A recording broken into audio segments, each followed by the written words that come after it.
자, 일단은 전문주 하고 이제 다시 조금 전체 문맥부터 한번 살펴볼게요. 12장 첫 번째 보면 이제 하나님께서 이제 예루살렘이 마지막 날 그 적들에서 포위가 되는데 하나님께서 그 적들을 물리치고 이제 예루살렘을 구하는 모습을 이렇게 보여주고 있잖아요. 그리고 두 번째 단락에서 우리 했던 것은 그때 그렇게 되면 이제 하나님께서 마지막 날에 성령이 들어오면 애통하는 마음을 주어서 하나님의 백성들이 회개하는 마음을 통해서 하나님이 백성을 삼으시고 1절에서 10절에 말하는 그런 하나님의 보호하심에 들어가게 된다 이 얘기를 하고 있죠. 10절에 보면 성령이 부어질 때 누군가가 찔림을 당해서 어떤 그 하나님의 성령이 부어지는데 지난주에 보면 그 찔림을 당한 사람이 하나님의 목자였다 이렇게 되어 있죠. 그런데 10절에 보면 그 목자가 찔림이 바로 하나님이 찔림과 같다 이런 얘기를 하고 있잖아요. 그래서 예수님과 하나님이 같은 모습으로 등장한다 이렇게 얘기를 하고 있죠. 그럼 오늘 본문은 이제 뭐냐면 이제 하나님의 백성이 된 사람들이 이제 어떤 길을 가게 되느냐 그 얘기를 하고 있거든요. 7절에 보면 만군의 여호와가 말하노라 칼아 깨어서 내 목자 내 짝된 자를 치라. 목자를 치면 양이 흩어지려니와 작은 자로서는 이제 그 연약한 자 양을 말하고 있거든요. 연약한 자들 위에 내가 손을 들이운다 이렇게 돼 있죠. 그러니까 하나님이 양들을 고난을 당하게 한다 이런 뜻이에요. 여호와가 말하노라 이 온 땅에서 3분의 2는 멸망하고 3분의 1은 거기 나무되니 이렇게 돼 있죠. 그러니까 모든 양들이 다 되는 게 아니고 3분의 2는 멸망하고 3분의 1은 거기에 남는데 근데 내가 그 3분의 1을 불 가운데 던져 은같이 연단하며 금같이 시험할 것이라 이렇게 돼 있죠. 그들이 내 이름을 부르려니 내가 들을 것이며 나는 말하기를 이는 내 백성이라 할 것이요 그들은 말하기를 여호와는 내 하나님이라 하시리라 이렇게 돼 있잖아요. 마지막에 보면 하나님이 이 사람들을 내 백성이라 하고 그 다음에 이 사람들은 또 하나님 여호와는 내 하나님이라 이런 하나님의 백성이 되는 관계가 언약 관계가 성립되어지는데 그 전에 어떻게 되냐 그러면 3분의 1만 남아서 그 3분의 1만 남아있는데도 하나님께서 불 가운데 던져서 은같이 연단하고 금같이 시험하고 난 뒤에 이 사람들이 나의 백성이 된다 이렇게 되어 있거든요. 다른 선지서에도 보면 이게 잘 나타나 있죠. 그러니까 하나님이 궁극적으로 승리를 주셨어요. 자기 백성에게 주셨고 자기 백성을 삼으셨는데 근데 그 백성들이 마지막 날 최종적으로 하나님의 백성이 되기 전까지는 반드시 하나님께서 불 가운데 연단하는 그런 과정이 있다는 걸 얘기해 주고 있거든요. 우리가 하나님이 백성이 된다는 것은 하나님의 안전 속에 거하는 거예요. 안전 속에. 근데 안전 속에 거한다고 해서 그 안전함이 아무 우리가 고난이 없고 연단이 없는 걸 통과하는 게 아니에요. 하나님의 고난이 오지만 하나님 백성을 파괴하지는 못해요. 그죠? 중요한 거는 다음에 좀 볼게요. 신약에 오면 하나님 백성이 파괴하지는 못하지만 하나님 백성이 되었지만은 어쨌든 하나님의 목적을 위해서 우리가 이제 불 같은 시험을 이제 통과하는 과정이 있다는 거죠. 그걸 기억하는 게 되게 중요하죠. 그게 이게 여기서 말하고 있는 거죠. 너희가 구원을 받고 하나님께서 예루살렘을 보호하시는 그 보호 안에 들어가 하지만 너희가 불 가운데 던져지고 금같이 시험을 당하고 난 뒤에 이제 하나님 백성이 된다 이 얘기를 하고 있거든요. 누가복음 24장에 보면 엠마오로 가는 두 제자들에게 예수님께서 말씀하시잖아요. 그리스도가 고난을 당해야 했다는 게 구약에 나와 있다 그러잖아요. 그러면 구약이 어디에서 그리스도가 고난을 당하는 부분이 있는가를 아는 게 중요하죠. 그리고 이제 예수 믿는 사람들도 그리스도를 따라가려면 십자가를 지고 따라가야 된다 그러거든요. 그 고난이 당하는 게 당연하단 말이에요. 그러면 그 고난이 당하는 부분이 어디 있는가가 다니엘서에서 가장 잘 나타나기 때문에 이제 다니엘서를 예를 들어서 저희가 한번 살펴보는 거죠. 다니엘 7장에 보면 이제 내 짐승이 나오잖아요. 그죠? 앞부분은 좀 읽어 나가고 뒷부분에 대해서 이제 제가 설명을 할게요. 좀 긴 것 같은데. 자, 7장 1절부터 읽어볼게요. 바벨론 벨사살 왕 원년에 다니엘이 그의 침상에서 꿈을 꾸며 머릿속으로 환상을 받고 그 꿈을 기록하며 그 일의 대략을 진술하니라. 다니엘이 진술하여 이르되 내가 밤에 환상을 보았는데 하늘에 네 바람이 큰 바다로 몰려 불더니 큰 짐승 넷이 바다에서 나왔는데 그 모양이 각각 다르더라. 첫째는 사자와 같은데 독수리의 날개가 있더니 내가 보는 중에 그 날개가 뽑혔고 또 땅에서 들려서 사람처럼 두 발로 서게 함을 받았으며 또 사람의 마음을 받았더라. 또 보니 다른 짐승 곧 둘째는 공과 같은데 그것이 몸 한쪽을 들었고 그 입 사이에는 세 갈빗대가 몰렸는데 그것에게 말하는 자들이 이르기를 일어나서 많은 고기를 먹으라 하였다. 6절에 보면 그 위에 내가 또 본 적도 다른 짐승 곧 표범과 같은 것이 있는데 그 등에는 새의 날개 셋이 있고 그 짐승에게 또 머리 넷이 있으며 권세를 받았더라. 7절 보면 내가 밤 환상 가운데서 그 다음에 본 넷째 짐승은 무섭고 놀라우며 또 매우 강하며 또 새로 된 큰 이가 있어서 먹고 부스러뜨리고 그 나머지를 발로 밟았으며 이 짐승은 전에 모든 짐승과 다르고 또 10뿔이 있더라. 8절에 보면 내가 그 뿔을 유심히 보는 중에 다른 작은 뿔이 그 사이에서 나더니 첫 번째 뿔 중에 셋이 그 앞에서 뿌리까지 뽑혔으며 이 작은 뿔에는 사람의 눈 같은 눈들이 있고 또 입이 있어 큰 말을 하였더라. 9절부터가 이제 중요하죠. 내가 보니 이제 상황이 바뀝니다. 왕자가 놓이고 옛적부터 항상 계시니가 자정하셨는데 그의 옷은 희기가 눈 같고 그의 머리털은 깨끗한 양의 털 같고 그의 보좌는 불꽃이요 그의 바퀴는 타오르는 불이며 불이 강처럼 흘러 그의 앞에서 나오며 그를 섬기는 자는 천천히요 그 앞에 모셔 쓴 자는 만만이며 심판을 베푸는데 책들이 놓였더라. 이렇게 되어 있죠. 이게 하나님의 모습을 이렇게 묘사하고 있는 거죠. 왜냐하면 구약에서 하나님께서 임재하셨을 때 불과 광풍이 오는데 하나님 보좌를 불로 설명하게 있고 그 섬기는 자는 뭐예요? 천사들이 천천히요 만만이다. 이게 나와요. 요한계시록에 나오잖아요. 하늘에 4장 5장에 가면 천천만만이다 이렇게 나오기 시작한단 말이에요. 그리고 심판을 베푸는데 책들이 펴여 있더라. 마지막 심판을 얘기하고 있는 거거든요. 11절에 보면 그때에 내가 작은 뿔이 말하는 큰 목소리로 말미암아 주목하여 보는 사이에 앞에 나왔던 이 짐승들이 죽임을 당하고 그의 시체가 상한 바 되어 타오르는 불에 던져졌다. 이렇게 되어 있죠. 그 남은 짐승들은 그의 권세를 빼앗겼으나 그 생명은 보존되어 정한 시기가 이르기를 기다리게 되었다. 이렇게 되어 있죠. 전체를 설명하면 앞에 네 짐승이 나와요. 네 짐승이 나오는데 이제 하나님의 심판의 보좌가 펼쳐지니까 아까 이제 이 짐승들이 굉장히 사나운 모습인데 결국은 심판의 보좌 앞에서 죽임을 당하고 시체가 이렇게 그 불에 던져지는 거죠. 던져지는데 자, 그 남은 짐승들은 그의 권세를 빼앗겼으나 그 생명은 보존되어 정한 시기가 이르기까지 기다리게 되었더라. 이게 중요하죠. 그 짐승들이 이제 다스리는 권세가 있는데 그게 빼앗겼어요. 빼앗겼는데 죽진 않았어요. 그 생명은 보존되어 정한 시기가 이르기를 기다리게 되었더라. 이렇게 돼 있죠. 그러니까 힘은 없는데 이제 목숨은 살아있다는 거죠. 이게 뭐냐면 계시록에 가면 12장에 보면 하나님께서 예수님께서 십자가에서 이기셨을 때 어떻게 승리를 했는데 그 계시록 어떻게 묘사하고 있냐면 하늘에 있던 그 사단 용이 이제 바다와 땅과 바다로 쫓겨나잖아요. 그 쫓겨나면서 이제 13장에 가면 그 성도들을 이제 핍박을 하죠. 핍박을 하는데 그 모습이 뭐냐면 666이 나오잖아요. 그때 말씀드렸죠. 6은 계시록에서 7은 완전수인데 그게 666인데 힘은 있는데 한 개씩 부족한 거예요. 그래 부족하다. 3번 반복은 그게 그 말을 듣지 마라 이런 뜻이거든요. 그게 무슨 말이냐면 요 말이에요. 요한계시록은 하나님께서 심판을 이미 하셨어요. 그러니까 이 짐승들은 그 권세가 없어요. 없지만은 마지막 심판 하나님께서 최종적으로 심판하셨을 때는 그때까지는 목숨이 보존되어 있는 거죠. 그때가 언제가 되는 거죠. 신약에 오면 하나님의 모든 구원하시고자 하는 사람이 다 구원을 받으면 하나님 나라가 오잖아요. 그때까지 이제 구원하는 그 역사를 방해하는 거죠, 사탄이. 그게 뭐냐, 교회를 통해서 구원의 말씀이 전해지잖아요. 그러니까 교회를 핍박하고 하는 그런 것들이 나오기 시작하는 거죠. 왜냐하면 구원받을 사람이 다 차버리면 하나님 나라가 오니까 사탄이 그걸 방해하는 거죠. 계속 핍박을 통해서. 그 얘기를 이걸 이제 요한계시록 길게 풀이해놓은 거죠. 그죠? 권세, 힘은 예수 그리스도의 십자가로 말미암아 사탄이 결정적으로 권세를 뺏겨버렸어요. 뺏겨버렸는데 아직까지 하나님 나라가 완성되기 전까지는 사탄이 그 교회를 방해하고 있는 모습이 그 생명은 보존되어 정한 시기가 이르기까지 기다리게 되었다. 이 말을 이게 다니엘에서 얘기해주고 있죠. 자, 그런데 이제 여기서 하나님께 베푸시고 난 뒤에 다른 한 사람이 나타나죠. 이게 예수 그리스도거든요. 13절에 보면 내가 또 밤 환상 중에 보니 인자 같으니, 그 사람 같은 인자, 그 예수께 나는 인자라 그랬잖아요. 인자 같은 이가 하늘 구름을 타고 와서 옛적부터 항상 계신 이에게 나아가 그 앞으로 인도되며 이렇게 되죠. 앞에 있는 짐승들은 심판을 받는데 사람 같은 사람이 구름을 탄다는 건 뭐냐면 하나님이 구름 수레다 말이에요. 하나님 같은 분이란 말이에요.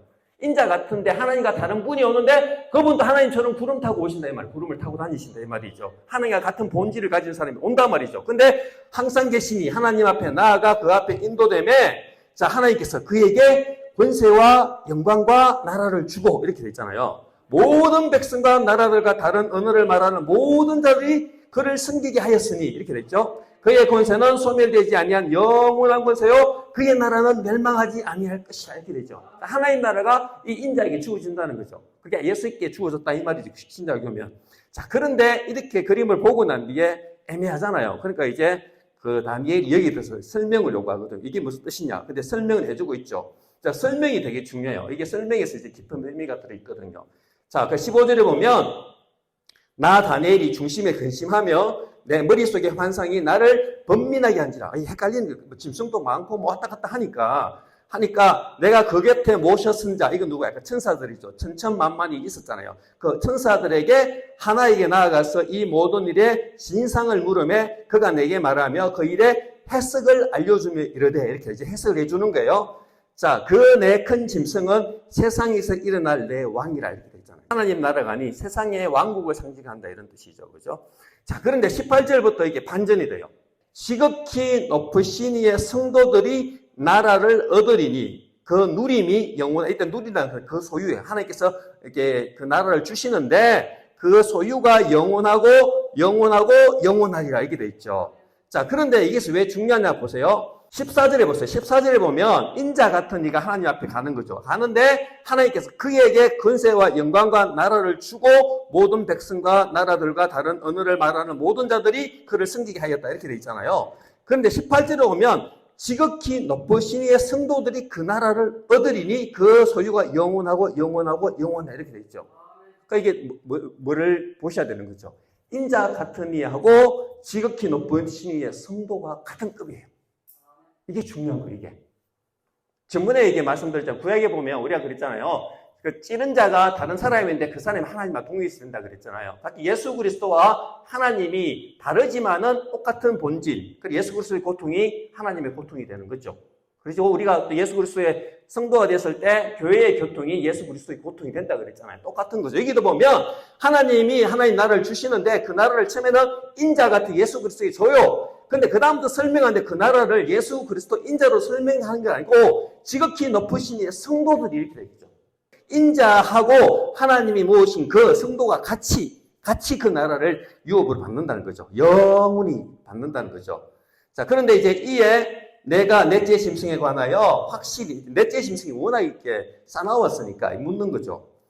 이에 내가 넷째 짐승에 관하여 확실히 알고자 하였으니 곧 그것은 모든 짐승과 달라서 심히 무섭더라. 그 이는 새요 그 발톱은 노신이 먹고 부스러뜨리고 나머지는 발로 밟았으며 또 그것의 머리에는 10뿔이 있고 그 외에 또 다른 뿔이 나오매 새 뿔이 그 앞에서 빠졌으며 그 뿔에는 눈도 있고 큰 말을 하는, 이때 하나님의 모욕하는 말을 하죠. 그 모양이 그의 동료보다 커 보이더라 이런 뜻이죠.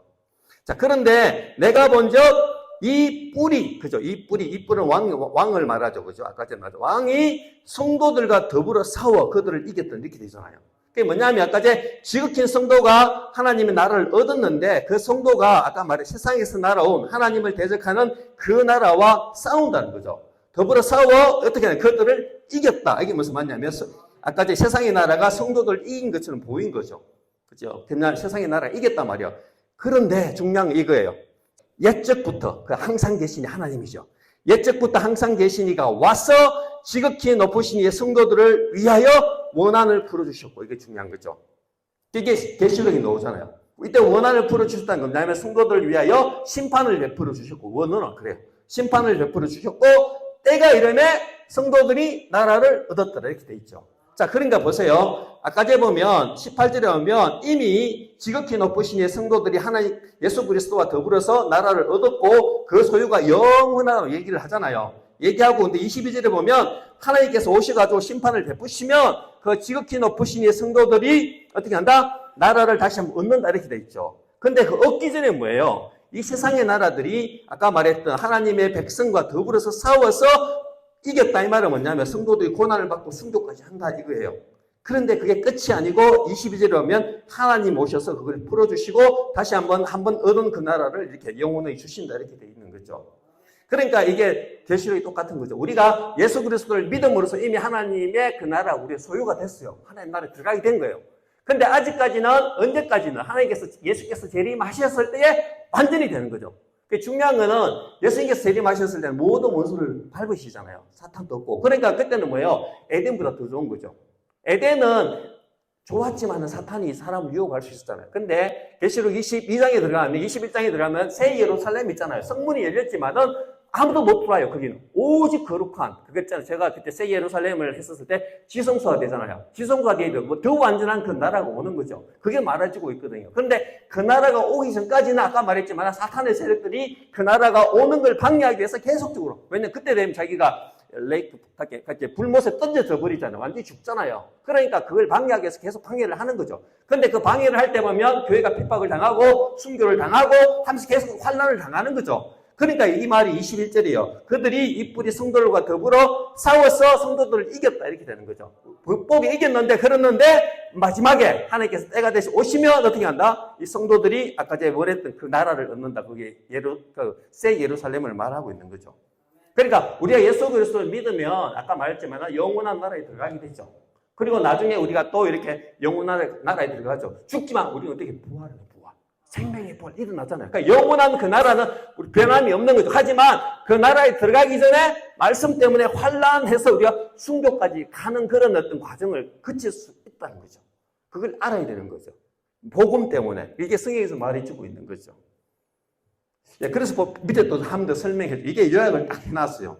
자, 그 다음에 23절에 보면, 모신자가 이처럼 이르되, 이제 좀 더 설명했죠. 넷째 짐승은 곧 땅의 넷째 나라. 그죠? 가장 큰 나라, 하나님을 대적하는 그 나라를 말하고요. 넷째 나라인데, 이는 다른 나라들과는 달라서 온 천하를 삼키고 밟아 부서뜨릴 것이며, 그 열뿔은 그 뿔이 났나 말이야. 나라에서 일어날 열왕이여 돼 있잖아. 왕이요. 그 후에 또 하나가 일어나리니 그는 먼저 있던 자들과 다르고 또 새 왕을 복종시킬 것이며 그가 장차 지극히 높으신 이를 말로 대적하며 이렇게 돼 있잖아요. 자, 여기 보면 자, 지극히 높으신 이는 하나님을 말하는 거죠. 하나님을 말로 대적한다는 말, 하나님의 어떤 그 요한계시로 보면 하나님을 비방하는 말을 얘기하는 거죠.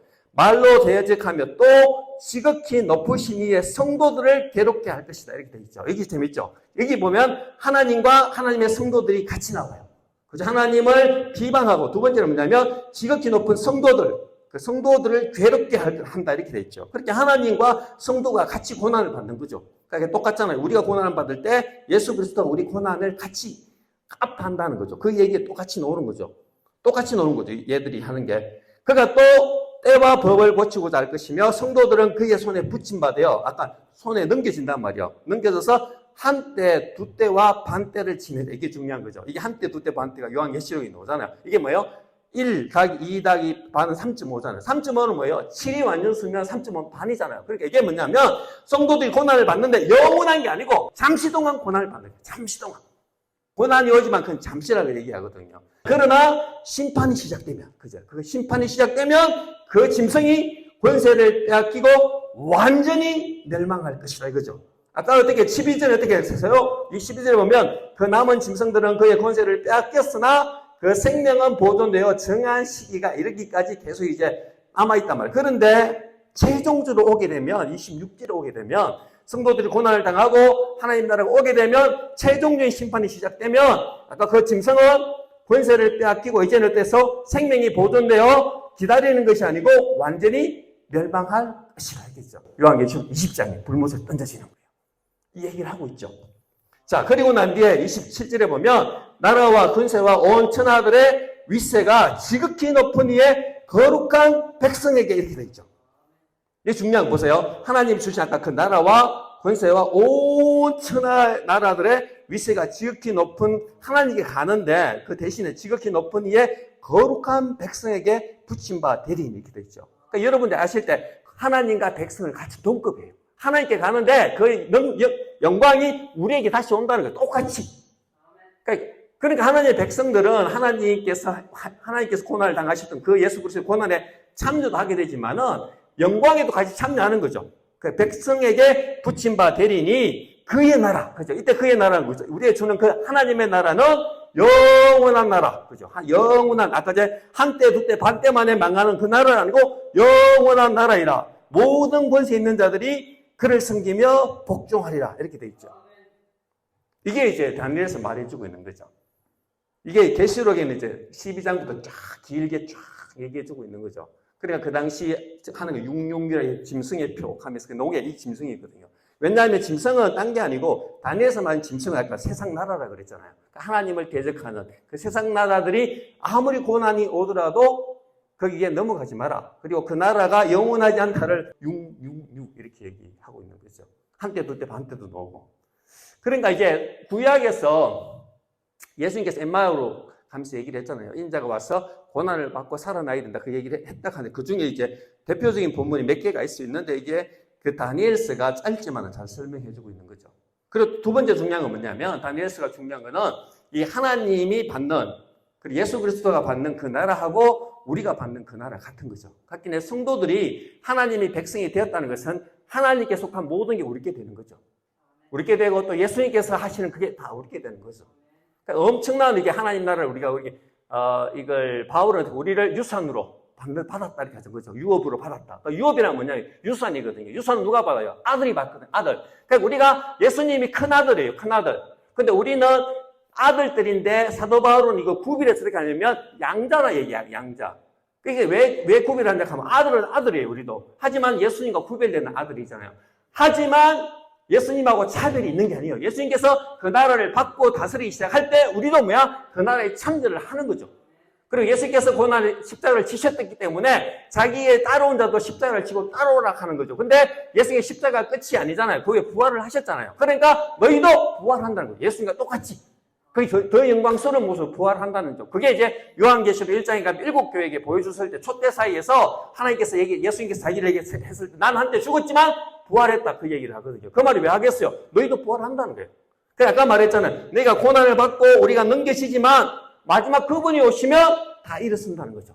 이 말에는 부활이 포함되어 있는 거죠. 최종 승리가 포함되어 있다는 거죠. 그러니까 이걸 자꾸 왜 가르쳐주고 있겠어요? 견디라는 거죠. 견디라. 성도가 마지막 때에 믿음의 증거가 뭐냐면 견디는 거거든요. 근데 견딜 수 있는 거는 뭐냐면 마태복음 우리가 24장에 가면 나오잖아요. 불법이 승리함으로 많은 사람의 사랑이 식어지리라. 그런데 보면 그러나 끝까지 견디는 자는 구원을 얻으리라 이거예요. 그 마지막에 환란이 심해진다는 거죠. 그런데 보면 왜 14절에 나오죠? 이 천국 복음이 모든 민족에게 증언되기 위하여 온 세상에 전파되리니 그제야 끝이 오리라 이렇게 되죠. 아까 똑같은 거죠. 모든 민족에게 천국 복음이 전해지는 동안에 사탄이 아까 말했지만 그 날이 가까워지면 가까워질수록 자기의 멸망의 날이 사탄이 가까워지는 거죠. 그러니까 계속해서 사탄이 이제 이렇게 환란을 일으킨다는 거죠. 근데 중요한 거는 13절에 보면 그러나 끝까지 견디는 자가 구원을 얻는다. 이게 중요한 거죠. 왜 견딜 수 있어요? 이 성경을 알아야 되는 거죠. 하나님께서 마지막 날에 하나님 나라 오기 전에 분명히 세상의 나라가 나와서 하나님 나라를 대표하는 성도들이 핍박을 받고 한다는 게 성경이 나와주고 있는 거죠. 그러니까 어떻게 했냐면 끝까지 견디는 자가 구원을 받는다 이렇게 되어 있는 거죠. 마태복음 13장에 보면 씨 뿌리는 비를 통해서 실은 똑같이 떨어지잖아요. 그런데 좋은 땅이 아닌 그 땅들이 앞에 나오잖아요. 나오는데 돌밭은 뭐예요? 돌밭. 떨어지는데 잠시 기쁨은 받아. 근데 뿌리가 없으니까 말씀을 해서 환난과 핍박이 오면 넘어져 버리잖아요. 그죠? 그 다음에 그 가시덤불은 뭐예요? 말씀 오지만은 세상의 근심과 이 세상의 재물에 속이는 것 때문에 그게 말씀이 결실을 못하는 사람들이잖아요. 그러니까 뭐냐면 하나님의 말씀이 똑같이 뿌려져요. 성도들에게 똑같이 뿌려지는데 그 사람이 어떤 상태에 있냐에 따라서 어떤 사람은 결실을 하게 되고 어떤 사람은 결실을 하지 않다는 거죠. 그게 똑같은 거죠. 그러니까 세상에 말세가 되면 이런 징후가 일어난다고 얘기를 하는데 수많은 사람들이 다 알지만 어떤 사람은 구원을 받고자 구원을 못 받는 거죠. 똑같은 거죠. 아까 전에 오잖아요. 3분의 2는 죽고 3분의 1은 남아있는데 그것도 불로 된 연단을 통과한다 그러죠. 그 말이에요. 그러니까 믿음이 있지만은 그런 환란이 다가왔을 때 말씀 인해서 그걸 못 견디는 사람은 이제 구원을 못 받지 못한다는 거죠. 이게 예수님께서 어디에 놓냐면 마태복음 22장 14절에 보면 그 얘기를 해주고 있어요. 청함을 받은 자는 많지만 택함을 입은 자는 적다 이거예요. 그게 뭐냐면 하나님께서 혼인자한테 다 청함을 하는 거죠. 그러니까 모든 사람한테 기회를 준 거예요. 그런데 나중에 그 혼인잔치에 들어갈 수 있는 사람은 적다는 거예요. 적다.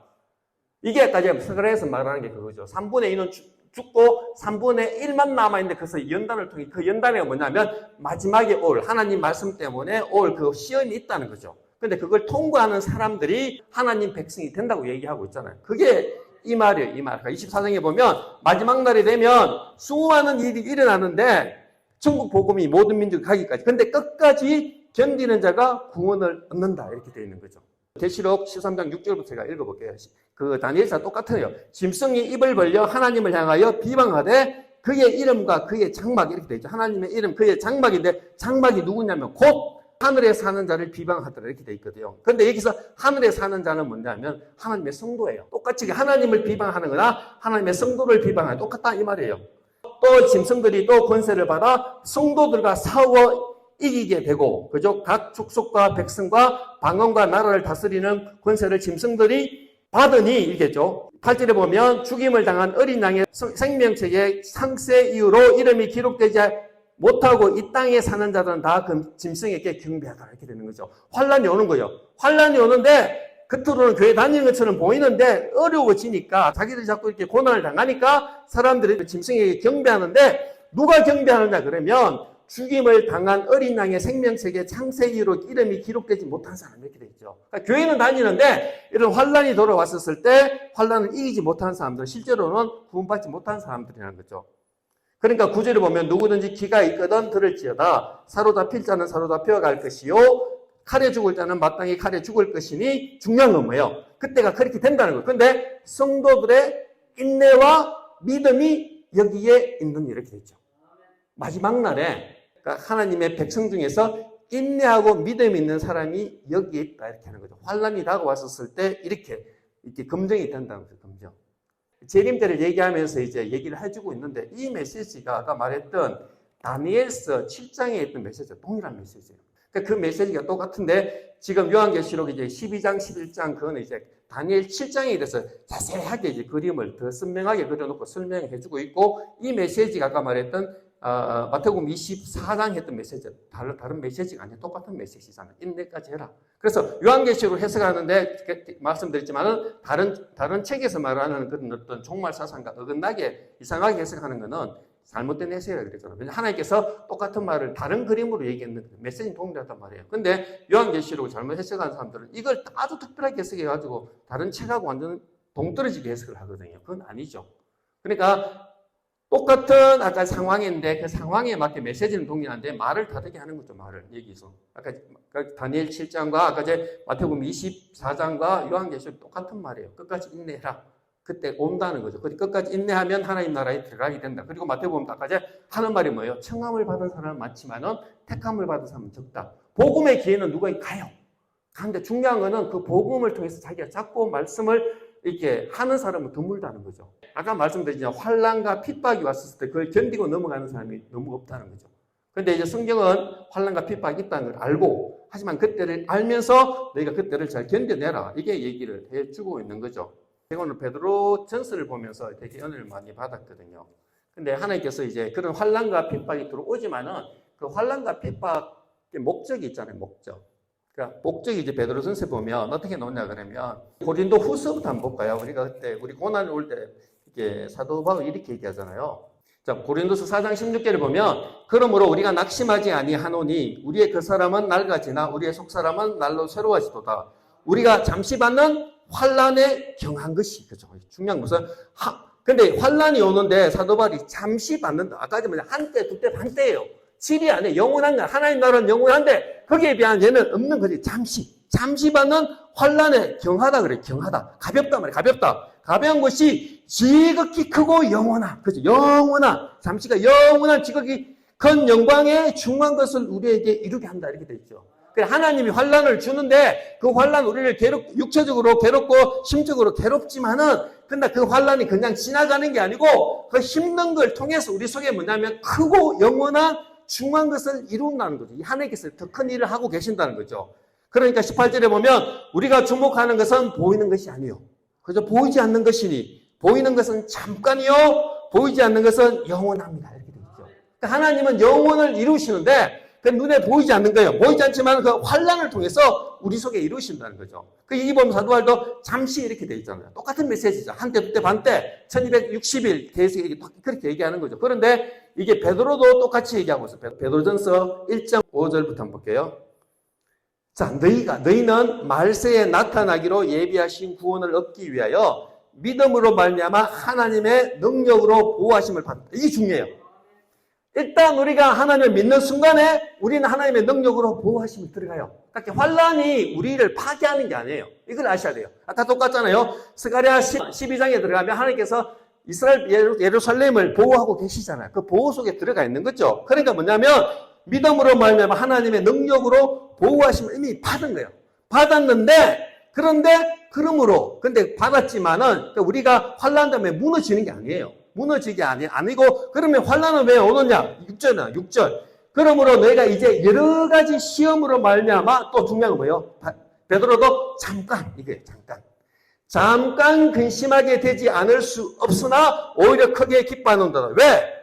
너희의 믿음의 확실함. 이 말은 뭐냐면 좀 더 정확하게 보냐면 너희의 검증된 믿음이요. 그러니까 환란을 통해서 너희가 어떤 믿음을 가졌는가가 검증된다는 거죠. 만약에 그 환란을 통해서 너희가 믿음에 검증된 그 믿음은 불로 연단하여도 없어질 금보다도 더 귀하다 이렇게 돼 있잖아요. 이게 무슨 말이냐면 욥은 어떻게 얘기해요? 나의 갈 길을 내가 알지 못하나 그가 나를 연단하신 후에는 내가 정금같이 순금처럼 놓으리라 이렇게 얘기하잖아요. 그런데 사도 베드로는 거기 한 개 더 나가요. 뭐냐면 금도 중요하지만 너가 뭐다? 금도 없어진다는 거예요. 이게 중요해요. 그게 뭐냐면 너희의 믿음이 검증된 믿음은 불로 연단하여도 없어질 금은 없어진다는 거예요. 귀하다. 그 위에서 예수 그리스도께서 나타나실 때에 칭찬과 영광과 존귀를 얻게 하려 하시며 이렇게 되어 있잖아요. 근데 보면 금도 사라지는, 저는 이제 옛날에 금이 왜 이게 없어지지 이렇게 생각했거든요. 금을 이 불순물을 도관 위에 정제시키는데 왜 금이 없어지지 했는데 금도 없어지죠. 왜냐하면 주님께서 오셨을 때 이전에 있던 하늘과 땅도 없어지잖아요. 부어서 새 하늘과 새 땅이 나타나잖아요. 그게 뭐냐면 히브리 13장에 보면 우리는 흔들리지 않는 나라를 가졌다. 그러니까 이 세상에서 가장 이게 우리의 땅과 하늘이 흔들려 버리면 이 전 세계가 흔들리잖아요. 그러니까 우리가 보기에 완전한 것처럼 보이고 이것도 주님이 오셨을 때는 다 흔들려 사라지는 거예요.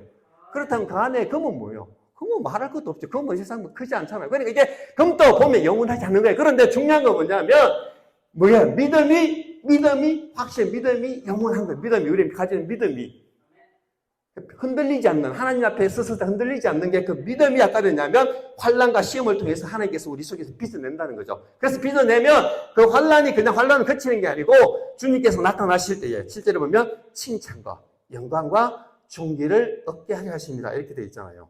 두 번째 보면 이 세상에서 불변한 게 한 가지 되어 있어요. 그래서 언약하면 1장 18절이에요. 1장 18절에 보면 너희가 알거니와 너희 조상에 물려진 헛된 행실에서 대속함을 받은 것은 보세요.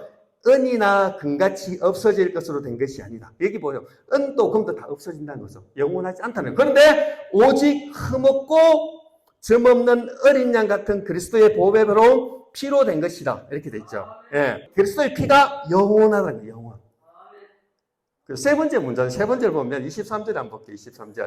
23절에 보면 너희가 거듭난 것은 썩어질 씨로 된 것이 아니요 썩지 아니할 씨로 된 것이니 살아있고 항상 있는 하나님의 말씀으로 되었다. 이렇게 되어 있죠. 모든 육체는 풀과 같고 모든 영광이 풀의 꽃과 같으니 풀은 마르고 꽃은 떨어지되 오직 주의 말씀은 세세토록 있더라. 이렇게 되어 있잖아요.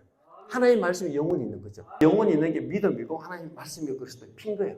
그런데 이 세상에 그 외에 다 있는 그냥 지나가는 거예요. 영원히 있지 않은 거예요. 주님께서 오시면 다 없어서 버린 거예요. 새 하늘과 새 땅이 오면.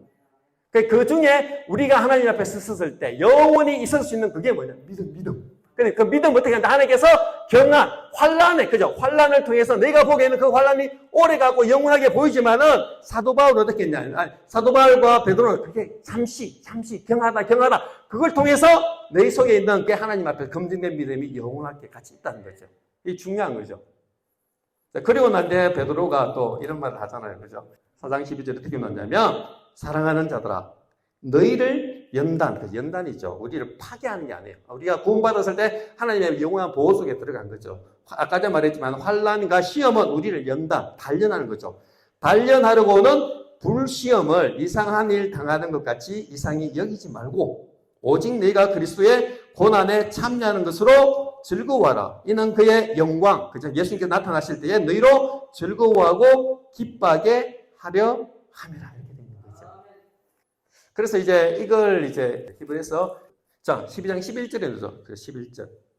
11절 보면 이때 징계라는 것은 우리 좀 이렇게 우리 연단이거든요.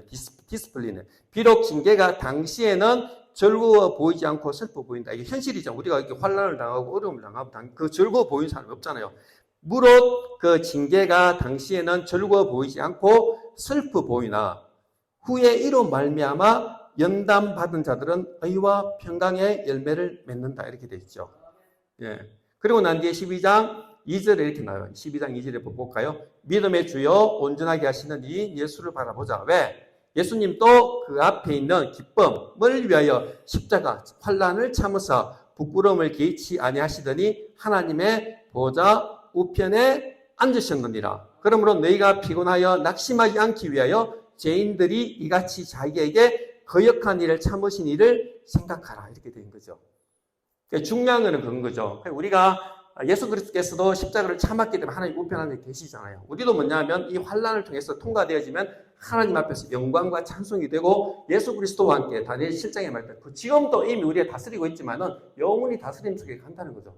고난이 심하면 나의 갈 길을 내가 모른다 이런 고백이 나오잖아요. 너무 힘들면 앞뒤가 다 막힌 거 느껴지니까.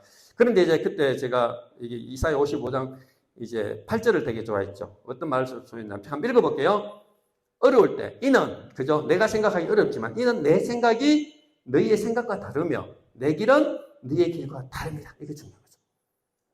우리 환난을 내 시각으로 보면 이게 극복하기 어렵죠. 근데 하나님의 말씀으로 들어가게 되면 나는 그게 크게 보이는 하나님은 가볍다고 보시잖아요. 나는 힘들어 죽겠는데 하나님 그 속에서 우리 속에 하나님의 성품을 만들어내잖아요. 이는 내 생각이. 기도할 때 그렇게 하는 거죠. 저는 이렇게 기도를 많이 했죠. 내가 보기에는 힘들지만 이는 내 생각이 너희 생각과 다르며 내 길은 너희의 길과 다름이라. 여호와의 말씀이니라. 이는 하늘이 땅보다 높음 같이 내 길은 너희의 길보다 높으며 내 생각은 너희의 생각보다 높음이니라. 이는 비와 눈이 하늘로부터 내려서 그리로 되돌아가지 아니하고 땅을 적셔서 소출을 나게 하며 싹이 나게 하여 파종하는 자들에게 종자를 주며 먹는 자들에게 양식을 줌과 같이 내 입에서 나가는 말도 이와 같이 헛되이 내게로 되돌아오지 않고 나의 기뻐하신 뜻을 이루면 내가 보낸 일에 형통함이니라. 이거죠. 우리가 환난을 당할 때 환난을 좋아하는 사람은 없는 거죠. 슬퍼 보이고 길이 없어 보이지만은 하나님의 말씀이 영원하잖아요. 없어지지 않는 것. 그래서 하나님의 말씀 붙들어야 돼요. 우리가 보는 시야는 땅에 있음을 인정해야 돼요. 우리는 아무리 높더라 우리 시야는 땅에 있고 하나님은 하늘에 계시잖아요. 그러니까 우리의 시야로 해석하기 때문에 해석되지 않을 때 하나님의 말씀, 영원한 그 말씀을 붙잡고 하나님의 말씀을 붙잡고 기도하면서 나가야 되는 거죠. 그때 견딜 수 있어요. 견딜 수 있는데 그렇지 않고 내 생각과 내 거룩함이 어떻게 되냐면 아까 똑같은 거죠. 돌장판. 환난과 시험이 말씀을 인하여 넘어지는 사람들이 많다는 거죠. 왜 그렇게 했어요? 말씀을 안 붙들어서 그렇거든요. 하나님께서 감당할 시험밖에 우리에게 안 주신다 하잖아요. 우리가 생각하기에는 내가 감당하지 못할 것 같은데 성경은 어떻게 했냐면 내 생각과 다르게 감당할 것만 준다 하거든요. 그러니까 내가 내 능력으로는 안 되더라도 하나님께 감당할 것만 주신다는 말씀을 잡고 그 다음에 내 생각과 하나님 생각이 다르므로 하나님의 더 선하신 뜻이 있음을 믿고 이렇게 기도하며 나가면 이 환난을 통해서 하나님께서 원래 의도하셨던 그 귀중한 것, 크고 영원한 그죠? 그 자질을 우리 속에서 환난을 통해서 만들어 나가신다는 거죠. 예. 그래서 환난은 아까 말씀드리지만은 잠시입니다. 성경은 환난을 얘기할 때 영원하다고 얘기하지 않습니다. 우리는 영원한 것처럼 보이지만은 그 잠시의 환난을 통해서 하나님께서 어떻게 하면 크고 영원한 것을 우리 속에 이루시는 그게 바로 성도들에게 행하시는 하나님의 어떤 섭리 중에 하나라고 말하고 있습니다.